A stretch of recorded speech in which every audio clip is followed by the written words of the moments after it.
Samtang sa Pikas Bahin, di ay 665 ka mga wala nga nagsinina. Oy! Ayay, Sikop nagkukas. ni sa CCPO, subay sa Safer City Initiative. Yawa ni masag siminto. Basi na yung nagmasag siminto ni ha? Baka nagkarga baron niya og kaning ice bucket. Mahit pasaylo na po itong sekretarya ni. Okay, ito ko na Siron. May sa report ni Katropang Eric Amaro. Live report.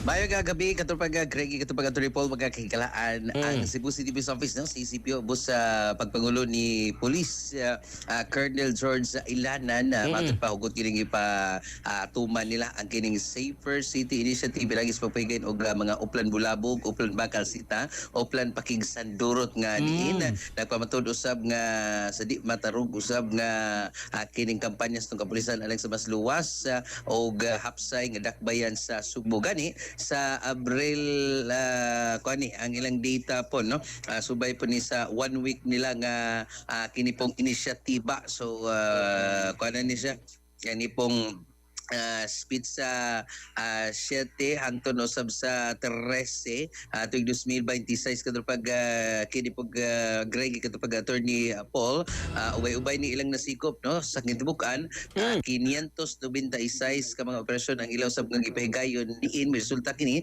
sa kini pong 4,032 no ka mga natala nga disposisyon og koleksyon og multa no nga mokabat usab sa kining 1,081,500 ubay yung nakamulta giday kay ang kini mga sunod mo ni mga nilapas base sa talaan sa itong Cebu City Police Office CCPO 652 na sita na issue ng violation tungod sa pag-inom o pag-inom dag mga ilim na makabog sa mga pampublikong lugar 485 pagpanigarilyo sa mga pampublikong lugar 665 nagsuroy-suroy nga shirtless o waray sinina ni katupang ato ni Paul katupag Gregi 1,012 o 1,102 kay nilapas ni sa curfew nga lambigi usab sa mga minor de edad 26 ang mga sita diha kay nag karaoke no lapas na sa gitugutan usab nga oras 26 na dakpan tungkol sa illegal nga istruktura o mga obstruction sa daan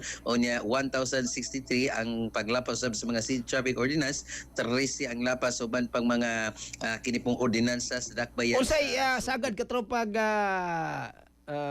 Eric sa nga sanction ani sa first nga mga violators? naa ni mga degree katropag attorney Palitan Paul, no? hukas kana maghukas. Lukas pag kininto sa kalibon na ba ni karon ato paning sayron pod kay Kanya kung way ika-amot panlitan ka ng imong amigo nga taong grasa ron diha na dakon. Sama man naghukas man naghubo pa gani. Paul no kay kung wa sila kuan man ni isuhan nila og citation diha ilala ning ingnan nga kanang kinahanglan within specific time imo ning bayran dito sa City Hall kundi malutsan ka og kining warrant of arrest so mo ni bisaya Warta Pares. bandiya Umpara yung preso, okay, presuhan lang ko. Di ba ako makatropag regi katong naglabig-labyog ba na sa kadalanan? Dili ito apilon lang na ko. Mo na concern katropang attorney Paul no kay diri sa dakpayan Subo gawas nga init kay ta wa kay tay bugnaw nga hangin kay wala man gid ta kayo pragasan tam kakitag kahoy magusok jud kay sunan nga alimot adi kaligo kay mga homeless or kini mga street dwellers no samot na ginag-ingon mo katropang attorney Paul nga kay di bang mga siguro gibiyaan sa maing panimuot na lisuan na gid taon sige ang uban gid di lang way sinina shirtless kadto pang attorney Paul shortless o briefless uban pantyless Borless. attorney Paul kadto pang pantiles, matay bro ganahan pantiles labi na dito sa kuan, mabugnaw ang dapit ba? Hoy. Nay kidnap ba? oy kuan na nila siguro ang nasa kanang pantiles katong drinking nga naa sa bar malag depende nagbaronda na sa tong mga operating pero kining gidakpo nila kanang nasa pampublikong lugar kanang yag yung gayo nga naghubo-hubo diya naghukas-hukas katong pag so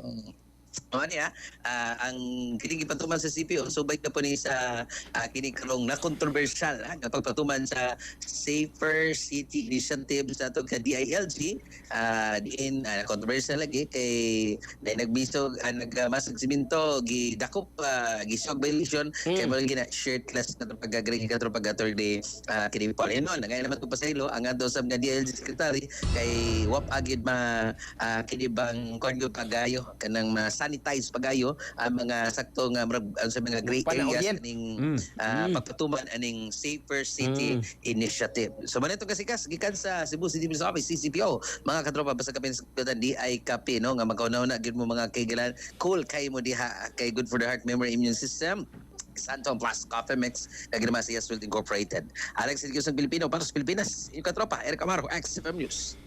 XFM Report.